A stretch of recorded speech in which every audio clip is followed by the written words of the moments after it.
What's happening, everybody? It is 420 somewhere, and today we have Zeta Ceti from Green Rush Consulting on the program. It's going to be really, really interesting, especially if you are a cannabis entrepreneur trying to get in and get a license. You're probably going to find this very valuable. Stick around and let's get into a new episode of Cannabis Legalization News 420 somewhere.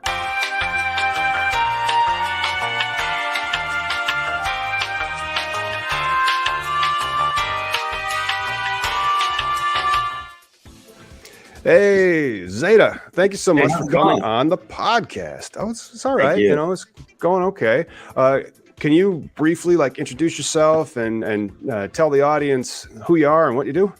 Yeah, absolutely. So my name is Zeta Ceti. I'm the CEO, founder of a company called Green Rush Consulting. We are a consulting firm, national consulting firm, in fact, international consulting firm that helps people go through their licensing process, build their business plans, raise capital, all these different various dynamics that you have to go through to open a cannabis business. We've won over 100 plus licenses across 14 states and 2 countries and continue our efforts to help entrepreneurs get into the cannabis industry.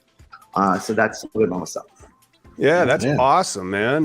Yeah, because I've helped dozens, but I haven't helped hundreds. However, I started this maybe 3 years ago. And how long has Green Rush Consulting been in the business?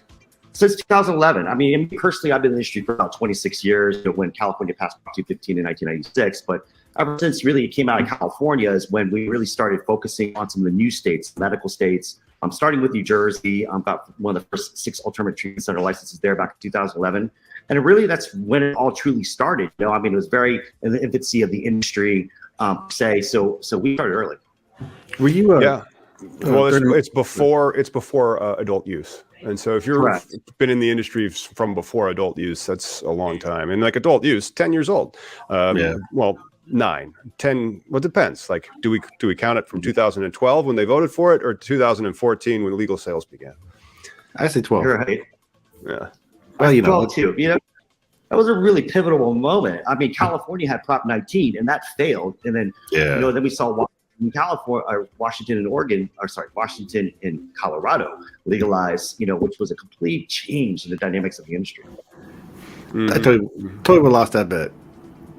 Well, California would have. You thought California was going to be the first? Yeah. No, I totally was like, oh, they're going to get it before us. Cool, but no. If you don't know, I'm in Seattle, Washington, Zeta. So okay, got you. Where are you guys headquartered out of? Where's Green Rush?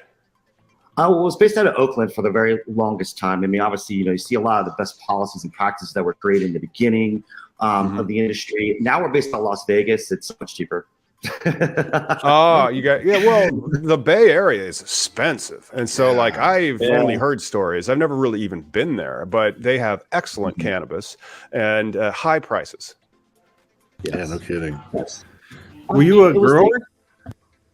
Yes, I was. In the very beginning, I was growing. I did a lot of personal growth for myself, but then I started growing for medical marijuana collectives, patients that actually needed this medicine, and it was truly a therapeutic medicine for them at the time, or an alternative for that. And I managed to do more at scale, and doing that for a long time until I decided to make a change into another path, which is led to my career today. Sure. But absolutely, I love growing. I miss growing. Does Vegas really not have? Because I'm assuming that you can grow in California if you're an adult, but I'm not sure if they have home grow or if you have to be a medical patient, like here in Illinois. We got some girls in the basement because I'm a medical patient in Illinois. I'm allowed to grow within my limits. Does Nevada have a home grow? I don't believe so. I think it's more or less commercialized here, and I'm really excited myself anyway. I'm so busy traveling and of course, working with our businesses. I don't have time for it anyway, but certainly, you should be able to, grow a small amount of plants, for yourself, especially if you're a medical patient, right? I think it's important to get you personalized medicine if you know what I mean. Yeah, so that's what I figured you were going to say because of your schedule that you were not able to. Because Tom, eventually you're going to have to get there again and not grow no more because that's what happens to me. I have to go to work all the effing time, and especially you guys being entrepreneurs. I got my corporate master, but you guys are on your own grind, and I can't imagine your break. So you're not coming up to Albuquerque, New Mexico for CannaCon, but you're staying in the Vegas show areas and then also international. Totally. I mean, I did some international cannabis business conference, both Barcelona and Berlin, and great guys over there. There's a whole amazing space that's happening outside of the U.S. But when it comes to like really another reason why I really love Las Vegas and moving here is because a lot of the conferences, I used to fly my out from the Bay Area to come to MJ BizCon or whatever, very costly. Now it's like I can just do conferences here and meet people here during those conferences, and living here is just it's a completely different thing. And it's a lot easier because all the big conferences are at Vegas. There's one in August by the Cannabis Business Times, and there's the MJ Biz, that OG of a conference there, and those are just two. I'm assuming that there's numerous ones, but again, I haven't been to Vegas since 2005. I mean, all the ones here, but certainly, like I just got back from New York at MG Unpacked in New York, which is amazing. I mean, a really, really amazing time. I did 22 interviews myself, interviewing a bunch of CEOs and people of the cannabis industry, and it really seemed like to be a really exciting time, even though New York is, what's going on in New York? New York is stuck in the mud, in my opinion. But like, you just were there. What's going on, man? Well, I mean, just to talk about the quote stuck in the mud. I mean, obviously they corrected on a lot of different things. They also took on too much, right, and did it too fast, which allowed illegal operations to proliferate. I mean, there's like 1,300 different dispensaries just in Manhattan, illegal dispensaries. So illegal operations, or not licensed operations, as I said. But I think the consensus is like, look, we don't want to bring the war of drugs back to these folks and start knocking them down. They don't want to do that. They want to find a path in which they can help these legacy operators, get licensed to become legitimate businesses. So it's a really tough task for them. In addition to this social equity grant program, in addition to the real estate program they're trying to do. So I can only imagine that this is a big undertaking for a small organization that's underfunded, let's say. Well, I think New York, though, have you been, because you've been going to the events for a while there, being what you do as a consultant, like you've gone the spectrum, and New York was having conventions before it became legal out there, right? So there were people trying to come to a game plan of how to like establish themselves. But do you think part of the failing, though, too, is also just a rollout, just a lack of like, hey? Yes, it's a lack of enforcement, a lack of strength, of coming from a position of strength and leadership from the state body. Making sure that they can do everything right and appropriately and on schedule at this stage. They rolled out the card licenses, which stands for conditional adult retail dispensary licenses. I also had some kind of stops on it in certain areas that's opening up now. From what I hear, they are expecting probably to roll out applications sometime in September. They are expecting a large load of applicants, up to 10,000 plus, from what I hear. So it's yet to see exactly how they're going to do this. Right. Certainly it's one of the biggest markets in the U.S., right? I mean, it's huge. So it's a matter of them, following through.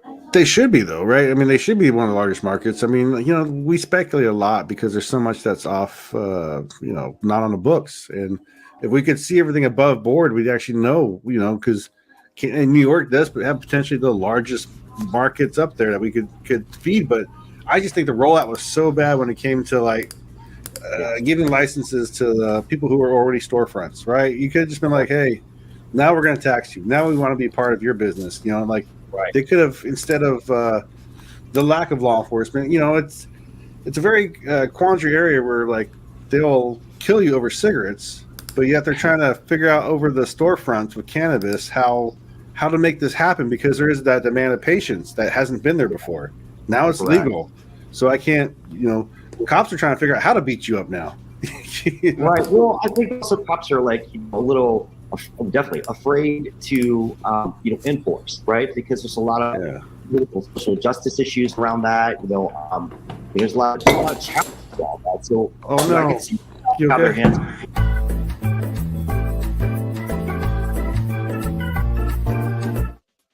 And we're back. Hey guys. So New York, 10,000 applicants, you say? Ridiculous. Absolutely. Yeah, ridiculous. I know that's what they're expecting. I don't know how they're going to handle even the just the submission process from an online portal. It's going to be a mess. I mean, you remember Missouri? I don't know if you did some stuff in Missouri, but we saw that going around and round and round and round and round. I mean, like the bandwidth issues associated with that. Oh shit! On its own, right? Allowing applicants to participate. So it's yet to be seen again, like How are they going to handle that? What does the application process look like? Is it going to be difficult? Is it going to be merit-based, lottery-based? How are you going to handle social equity folks? There's a lot of different pieces to this. Yeah. Well, it's just whenever there's a merit-based, technical application, they're more expensive for consultants like us to do, but there will be only perfect applications that win. That's it. Yeah. There's going to be a logjam of them too. There might be more perfect applications than available licenses because they're gonna hire you or they're gonna hire us, and we're gonna help them get all the points because that's what we do. Right. Correct. And then find the best candidates to create a successful marketplace. Right. When you have, and I say I totally agree. I mean, if you can set aside some licenses for these social equity folks and really let them, encourage them to be successful, provide them, support them, through getting partnerships with academic institutions for training, do training with operators. They need this business training and to operate successfully. Still, setting up licenses is fine. It's just a matter of just allowing some of the folks to come in to build the marketplace and allow them to help these folks become more successful to create an overall successful marketplace. Yeah. And they're just overcorrecting. They're doing things like for instance, in Maryland, it's a merit-based and lottery-based. Just to qualify on a pass fail basis for the lottery, you actually have to be merit-based. Damn. So it's like the Illinois dispensary model. The first round that they did that's kind of where I started my career outside of law and inside of the cannabis space, and it was ridiculous because people and Illinois thought if they did this merit-based system, they'd be able to pick the best winners, and then they find out that they have far more best winners than available licenses, and they changed the rules during the application process to create a lottery, which I don't know if that's what New York's going to do. However, so I don't mind the bifurcated lottery where you're going to win and it's going to be cheap on the front end, but then you have to become operational and compliant. So that's the thing that's going to happen in Illinois now is all these 55 winners are going to be woefully unprepared to get open for business. Right. Well, you see a couple different things in that regard all across the United States, and I agree with that sentiment. Because what you have is even people who need licenses in the social equity round, they still need capital. They still need, training. They still need access to certain things. And you've got a lot of predatory acquisitions that are happening. You have a lot of it's just not in the spirit of what this has been developed for. In addition to that, you also have locations like census tracts, let's say, referencing Maryland again, where you have places where you have to have grown up in that census tract for the last 10 years. You have to go to school there. Now, what about the folks that are minorities, that are women, that are, black and brown, whatever. They grew up right next to where that census tract ends, and they're affected by the war on drugs, but they don't get a chance to qualify for social. Sure. Correct. And then the rich people who live in that census tract, though, because there are going to be rich people that happen to live in that census tract that they have labeled the DIA.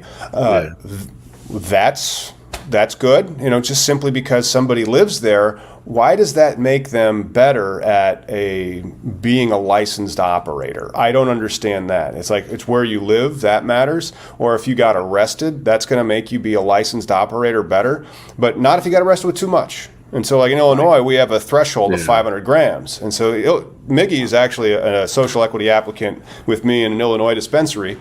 We have a 9% chance of winning our lottery. We'll see. 9% isn't zero, but it's still 92% or so against. But do you feel like because of your arrest and where you live, you're more ready to take on the challenges of operating a dispensary? It makes no sense. Yeah. Not at all. I said this back in Oakland, pre-legalization in Oakland, when we were doing our first Friday parties, and we were really starting to have these conversations and helping support the groups really trying to launch that first program in Oakland. I was sitting there saying okay, well, having, these people come in and, that don't have any, formerly incarcerated, and don't even have business experience, it's very important to do something on either the training, academic side, or even the general applicants. The general applicants are required to provide a certain amount of training for the folks that don't have any experience at all, as bonus points in their application, right? Or something along those lines that would be a harmonious, supportive sort of system that allow them to, be able to take advantage of that and also be successful in the future once they get their license, right? And so very difficult to do that. The problem with social equity, though, is also trying to define it. We all know who the drug war was meant to hurt, and then how do you define a rule to help people who are, minority communities and whatnot, right? But the whole DIA thing is really stupid because here at Washington State, I don't qualify with we just had a round of social equity, and I got the arrest. Figure that that's what else do I need? I mean, like it ruined. It fucked up things in my life. It changed. It altered courses in my path. And so it's like, what else did the fucking drug war do to me? Nothing. So like to add other requirements like getting shot at or having gone to school in that state are just dumb. It's just grasping at straws. Yeah, well, it does. I don't like the random selection of millionaires. And this is the other thing. Like, are your schools funded by real estate taxes? Because like ones here in Illinois are. And so if you're in a DIA, the high likely percentage is your real estate is going to be worth a fraction, usually about 60 to 75% of what it would be if you moved out to the suburbs where those schools are good. That gap, we should be using the revenue that we're generating from the legal sales of cannabis and the taxation to fill that gap so that those kids get educations and they have brighter futures. All of them, not a fucking random millionaire. And if we win, I'm going to be telling people that, but they don't want to hear it. I don't understand why they have to gamify legalization and turn it into something that only really attracts gamblers, Right. Yeah, and I think that, like, again, like all these folks will need capital to start, right? And they're coming from places that are underserved or they don't have access in any way. They become like people that are the prey, in a sense, right? Of people that do have lots of money that can't come in and negotiate the best deals. Just seeing a lot of backdoor agreements and things. And, but again, it's not in the spirit of exactly what this started for, which is equal opportunity. And reversal of a lot of things that have done harm to these communities. Well, the way the industry itself has been laid out is that unfairness, right? Where these people with deep pockets are the ones in charge. So, automatically once you're in the game, if you got a chance to be in there, now you're, jumping hurdles for rules and compliance that, hopefully you have deep pockets. If not, and if you screw up, your investors get your property. Your investors get your everything, right? They just take it over and now you're out. You're out of that thing that you created. A lot of people get squeezed out. Yeah, there's a lot of changing ownership of the equity behind the cannabis licenses. Sure. That's not going to change. But yeah, Zeta's right. And then if you're going to give these people these licenses, New York is the strangest in the sense it's like we're going to build your dispensary for you, which I just can't even believe that. And so how are they going to afford that? And that's in the hundreds of millions of dollars because they're giving out 300 card licenses. And if each dispensary costs $1.5 million or $2 million, you can just do the math, and that's a lot. And I don't understand though, like, okay, if you're given all that, you're randomly selected to get a license, you're given a free dispensary, you have no skin in the game. Like, how are you going to try to go in and be careful and be a good, prudent business owner that can cut costs and then try to build revenue? I don't know. But I'm not in charge of New York. That's an interesting point. Again, I think the social equity grant was there to try to sort of remedy a piece of that, and allow them to know that the state's got their back. Same thing with the real estate program, which I heard has a lot of challenges too in its own right. But certainly, you don't have any skin in the game. Like, it's kind of like gifted to you in a way. But what does that look like? Well, all these social equity programs like to assume that because you're a social equity applicant, you are non-business savvy. You are not fiscally savvy. You don't understand money, right? And so, like, it's a very I want to say it's kind of a looking down upon these people almost, your applicants, where you say, I took so I tried to go through the rigmarole for Washington State's application. You go through this course that some Bay Area company made, and a lot of it was this business 101, right? Like, I understood product, and you gotta have supply demand, and a lot of that is going to come with failure. But the thing is, when you have these high hurdles, you don't allow like low people to have the failures because you're going to fail. You're going to have to learn what not everybody in my area likes indica, so I better stop buying these. You just different shits that you have to learn from the business of what you're developing. But it's the high barrier. I think is the biggest issue that overall. There's no social equity as long as that exists. Period. Right.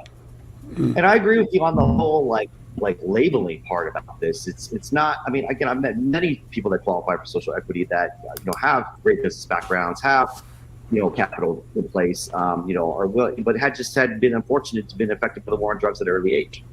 That's affected their lives, right? And so, I mean, I totally agree with you. That's just sort of like blocking them or making them like less of a human being or something, right? Which is not cool. That's not cool. Yeah. Well, what is some cool stuff that Green Rush is working on these days? So, there's challenges in the industry that are legion, but what do you guys got going on that's cool? Oh, yeah. It's so much. Obviously, Green Rush Consulting is my main company. Obviously, it's a long-standing consulting company, one of the first consulting companies out there doing this. Obviously, from that standpoint, we're just got out of Texas. Oh, goodness. Texas, really talk about a dumpster fire. Man. Yeah. Just out of there, working on states like Maryland, Kentucky, Minnesota. I'm looking at a couple different potential partners to help partner with to have Class 1 and Class 2 production licenses in Georgia that we maybe want to open dispensaries. There's several other states besides the state, like New York we've been talking about, that have a lot of activity happening. And so we mainly focus on those states for my consulting firm. I also have a media company called GreenRushRevolution.com. Green Rush Revolution is launching a platform called Revolution Talk, which is pretty amazing. It's sharing audiences, bringing brands together, getting access to critical access to bridge entrepreneurs and experts together in that regard. And there's finally our artificial intelligence, generative AI. We just launched that Odyssey.ai. That's ODDYSEE.ai.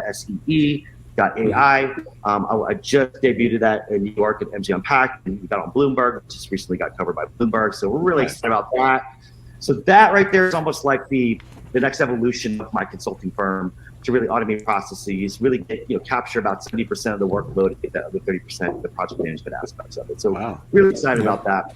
Guys, we're not even at any potential decriminalization or legalization at the federal level. I mean, there's some level that's going on up there. We're just trying to get prepared for that because I think we can put everybody on the same team, all the experts, and it's still impossible to serve this demand.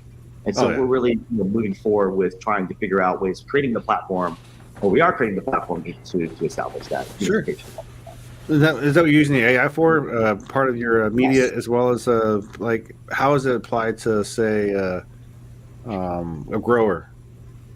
So a grower. So again, these are going to be sort of like ways in which well, currently right now in terms of the AI, we're really focused on the pre-license stuff. Because obviously that's a natural transition, right?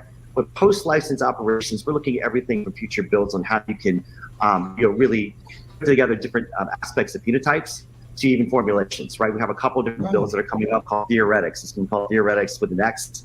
Really excited about that. Yeah. And it's a lot of work. It's a lot of training data.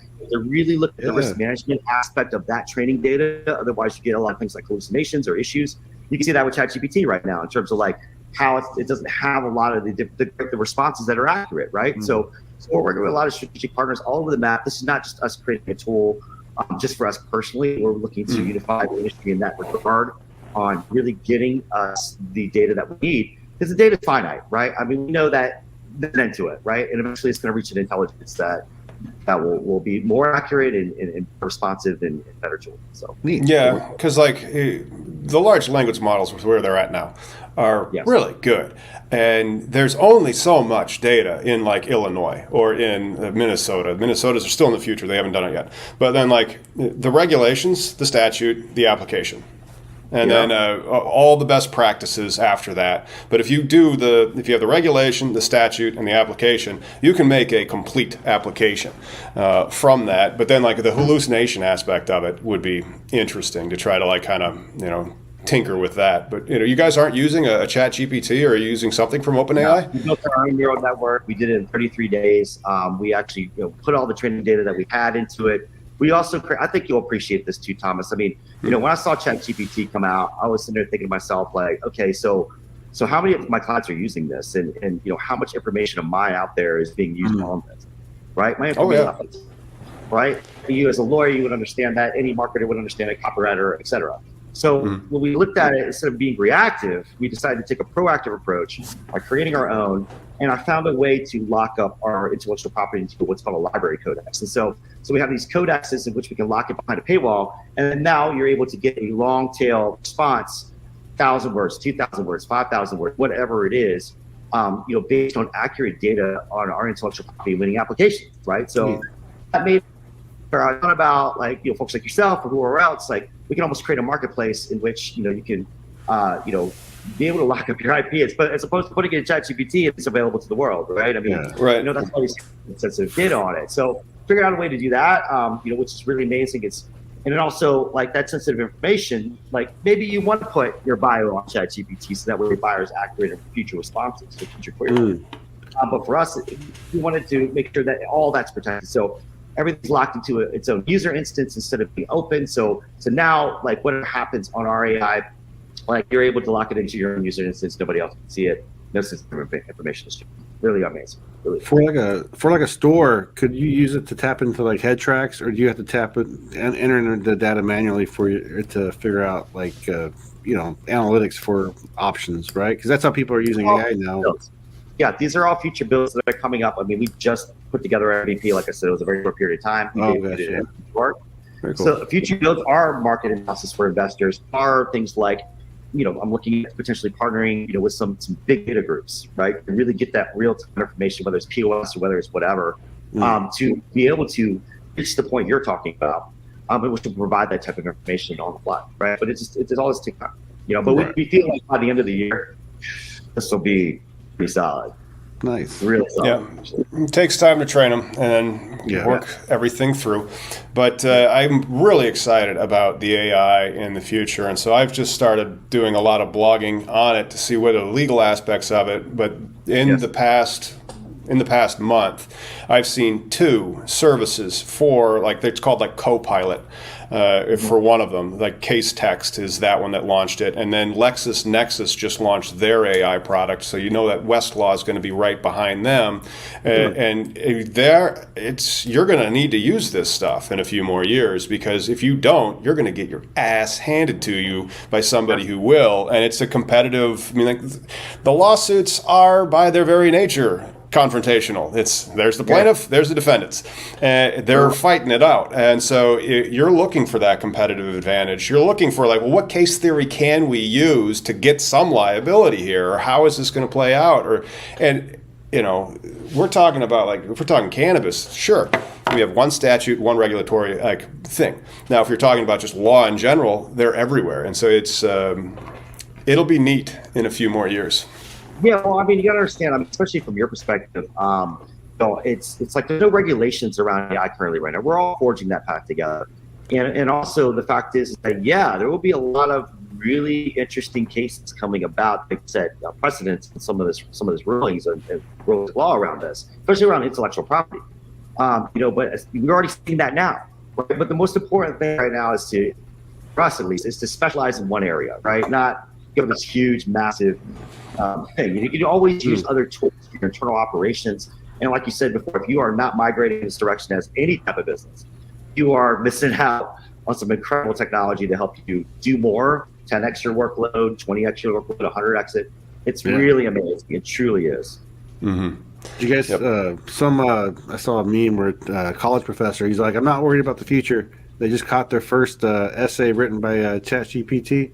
And then, in the middle of it, he says something to the effect of, my data is only good up until 2012, so I can't guarantee the performance of this, or the accuracy of the statement. Yeah, but it's all again, but the data you're feeding it, right? Because ChatGPT is limited on purpose, right? Right. Well, see, this is what's important. I think we identified this pretty early. I mean, if you think about banking, right, how they use KYC, know your customer, and they use, for AML, they use these different types of risk management teams to look at that data. Same thing here. We call it KYD, know your data. So trash in, trash out. Simple. Oh, right. Yeah. If you put trash into it, then it's going to be trashy coming out in terms of its responses and what it decides to, based on possibilities, on the best answer for that question. I think another thing you want to look at too is search engine, how it impacts search engines. I've driven all my business off of Google search results, right? Organic Google search results. Then the keywords early, how to open a dispensary in any state. You can always find my company, and so that's where I really driven it. But when I typed in into ChatGPT, who is Green Rush Consulting or who's Zeta Ceti or any of this, I encourage you to do this to take a look at it, right? And literally, probably soon we could see this dramatically impact search results on that, in terms of how people are seeing business. 100%.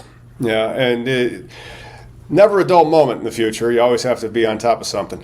But it's great. Okay, that's cool. What states are you really excited about? Because like those are the same ones that I'm kind of working in.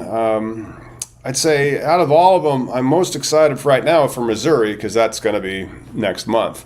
But I really like the Minnesota opportunity. That looks like it's going to be a more like an Illinois-style regulated market. Yeah, it's 30. They did 34. Was it by one vote? One vote, straight party line vote. Yeah, crazy. Yeah, I love their licensing structure. They have some really interesting ones, especially the retail. You get an event license with the retail license, things like that. There's a really good, robust licensing structure in Minnesota. So I do really like that a lot. I've been waiting for them to come online. I'm getting a lot of calls from that state. And they have 2 operators there, like early medical operators. And so I think it's going to be a pretty robust market. I really do. I do think I was really encouraged about Maryland because we won 8 licenses in 2015. 100% success rate, 6 dispensary and 2 processing licenses. And now it's just really, it's a very difficult one to navigate, but it is what it is. There's a lot of states that have held up. I was really excited about Virginia, but Virginia's held up. Kentucky looks like a good medical market, but we're still waiting to see what's going to happen there. It's the administration, and so because in Kentucky they have that governor who's now on board, I think it's going to move forward. Plus, it's not an election year, so he's got a couple of years to set it up. But then you had Glenn Youngkin win in Virginia, completely derailed the thing. Completely derailed, and it's trying to derail basically the hemp industry with some other regulations, right? So it's tough. That's a tough one. We also have North Carolina possibly coming online. And so we're just looking at multiple different states right now, just operating in different states in terms of representing clients there. Delaware is another one. So where just got from Delaware after I went to New York, and that's another one that's shaping up pretty nicely in terms of the governor not doing anything about it and letting it pass, right? So that's a good one. And the licensing structure looks pretty good there. It's only four different types of licenses, but it still looks like a decent limited license market. That would be a great one too. So we're really excited about some of these states, and I think there's a few more states coming online too as well this year, probably. At least going to pass some type of voter initiative. Who do you think rolled it out the best so far? Wow, that's a good one. Every single state really has its own issues. Pretty big issues too as well. Oh, for sure. That's when it's a hard draw.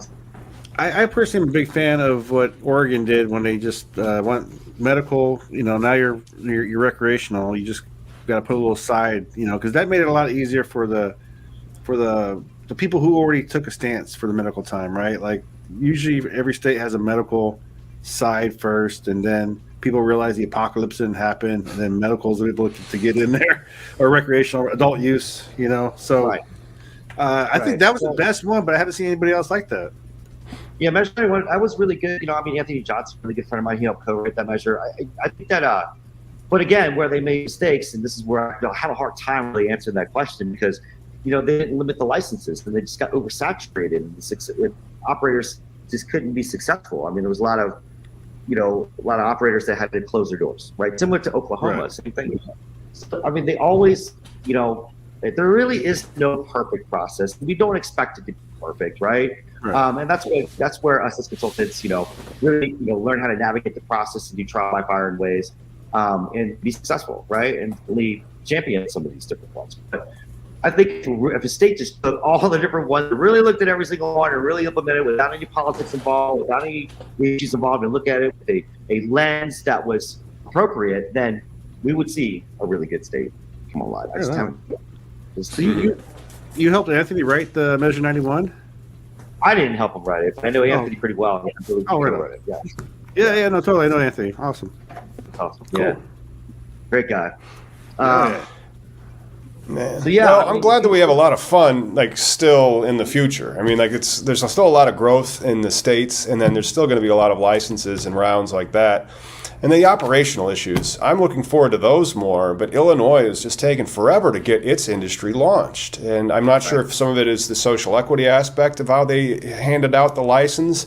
COVID, I'm sure we can blame COVID, why not? There you go. And then, but it's been 4 years since they legalized, and there's 3 craft grow operators out of the 88 that they've issued. Just 3 in operation. The other 80, they issued 88. The state only lists 85. So we're litigating over the other ones.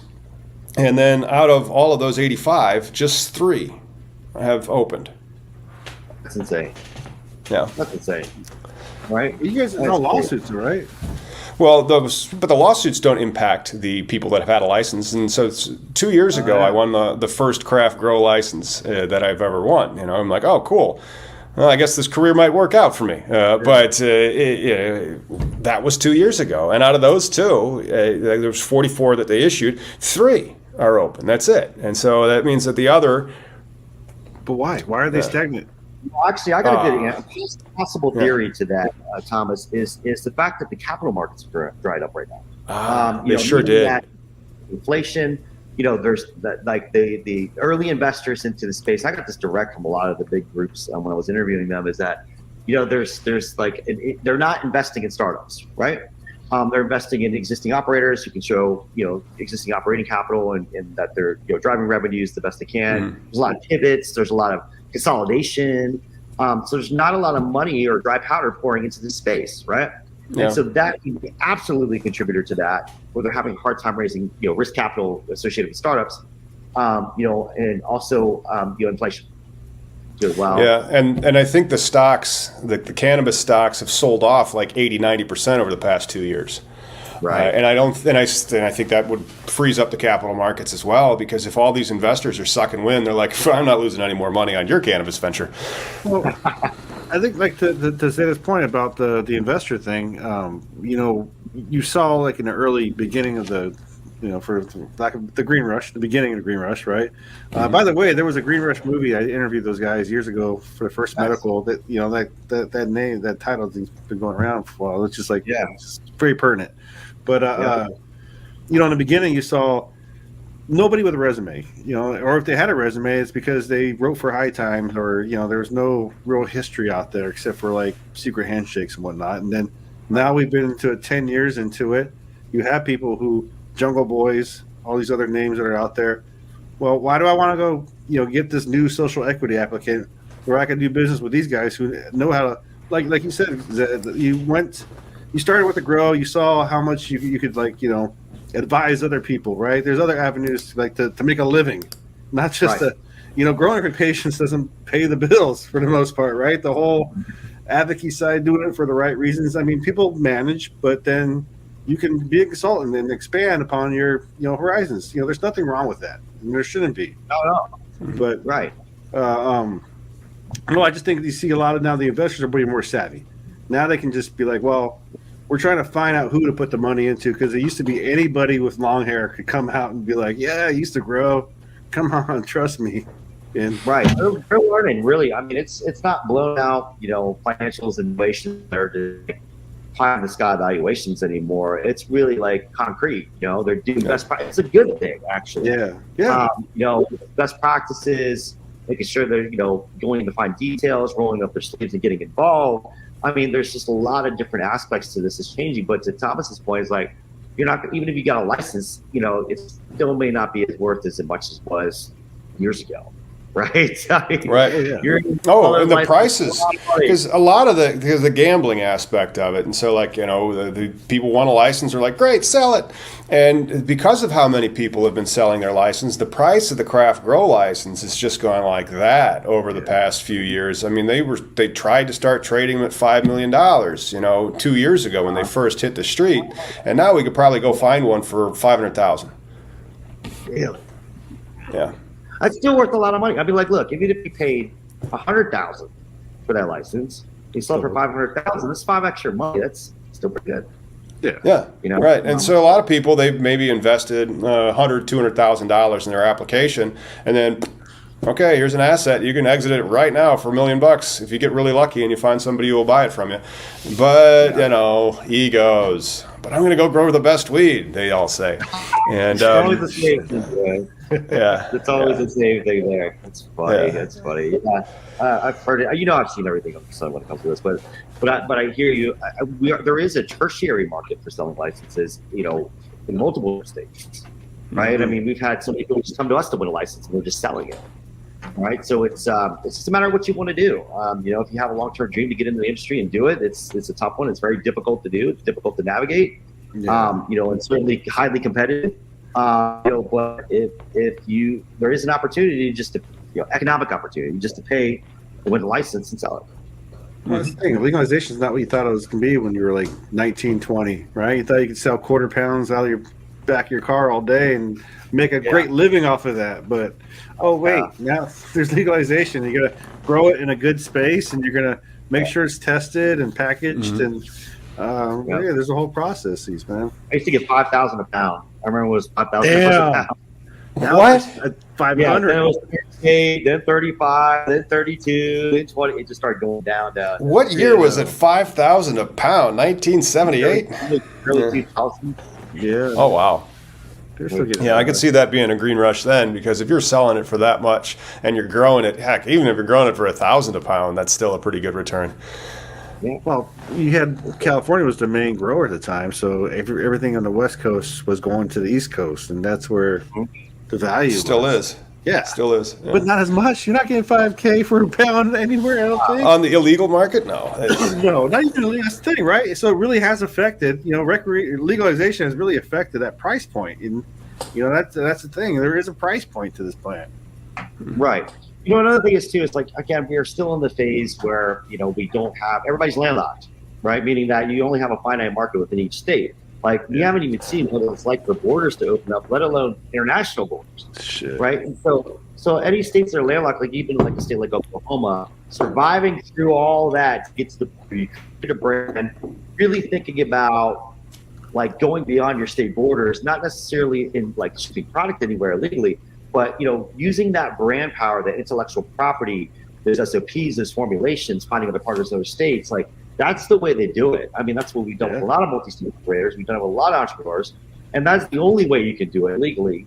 And then that way, by the time all this sets up, you already have market share in multiple different states, and you can really take advantage of that opportunity. Well, Cookies figured it out. Yeah. Well, Burner's touring, and so like, you know, it makes it easier when you're a rapper and you're like, well, I'm going to be in Atlanta, then I'm going to go down to Detroit, then I'm going to go hit up Houston, and so as you're going to these cities, you have a brand that you can also be selling for the weed. That's the thing, though. I don't think people realize, like, Cookies itself is just a. Yeah, did you see the blacklist? Where they kind of called out the brand, where it's like they pretty much shared all the leadership board members. Yeah, and it's a very vanilla thing, but also Burner is listed as influencer, right? Which, I mean, great gig, man. They're paying you a couple million. You know, I don't know what the agreement is. You know, are you getting a percentage of the overhead? I mean, that's a true owner, right? I don't know how much of a true owner you are anymore, but it's a company at that size, and it's a conglomerate because they're in Thailand now.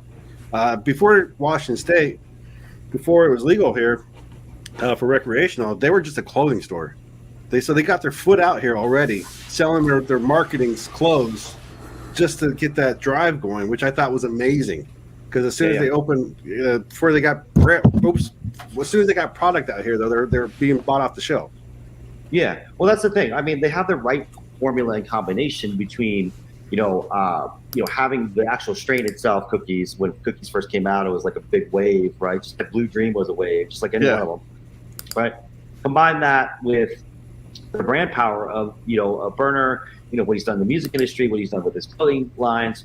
They are a true cannabis brand. And so, and also we look at this economically in terms of partnerships and sort of like the quote unquote franchise model of dispensaries. They can prove that they sell lines out the door because of this strain and everybody loves the strain, right? So if they can prove that over and over and over again, they don't need to be operators. They just take a small percentage of revenue off of each store, right? And then maximize the opportunity of which position possibly be in, right? So they've done a really, really good job of that. And that's why they've expanded so quickly, and that's why they created a very large brand. That's the reason why he's on Forbes. Like, There's a whole bunch of reasons why they were so successful, as opposed to saying, I'm a multi-state operator. I'm going to open up as many dispensaries as possible in the same flagship brand and do it that way. They got a combination of a multifaceted sort of marketing and branding. Sure. Oh, yeah, exactly. The operators like your Veranos and stuff, or Crescos, that have done the second way, where they have all these licenses under management, and then they have all those brick and mortar stores, they have just gotten killed in the capital markets the past 2 years. And you read their annual reports, because they're publicly traded, and it's not a really great company to own. Because you could pick any stock, if you're just investing in it. You don't have to buy cannabis stocks. What do? You look at their annual reports and you check out their financials. Are they going to be growing or not? And so, like, where did you want to stick your money 3 years ago? Microsoft or Cresco? Right. Yeah. Right. Yeah, and you're totally right. I mean, a lot of them are bleeding money. I imagine they're bleeding money even more now. And again, everybody's just holding out for some kind of federal reform, right? And certainly that's when we'll see everything skyrocket. I mean, you saw a bunch like Curaleaf, like closing stores in California too. A lot of them are just cutting back and cutting back and cutting back. It's that time right now. It's that wave, and we're on the low dip of the wave. It's going to go back up. Well, I think, with those MSOs, they're not going to do as well as, say, Burner Cookies, because there's no loyalty to those brands, right? Like, at least Cookies, I mean, you see those lines outside the door for one strain, right, or whatever. It's ridiculous. Yeah, they've done a great job. Yeah, they've definitely got the power of enrollment down, that's for sure. And they have a cult following, per se. Just like a band would, by an entertainer would. Yeah. Well, especially if you know the canopy under management, and you're like, well, okay, our fans will consume this much. Okay, we don't need any more canopy space. I mean, that would be hilarious if they had that kind of data in their company. And I'm not sure if they have that level of granularity, but it'd be great. Cool. Yeah, man. Zeta, I really appreciate everything, talking with us and, shooting the shit. Sorry about the technical difficulty. We'll edit that out. But yeah, appreciate you. I do have to get going myself. I got a whole day ahead of me. I'm sure you do. You got to fly other places, probably. Yeah. Before we wrap up, why don't you tell the people that are tuning in where they can catch up with you? Sure, absolutely. So you can go to our website, www.greenrushconsulting.com. There's also greenrushrevolution.com, which is our media brand. We're really excited about that, as well as odyssey.ai. That's ODDYSEE.ai. Cool.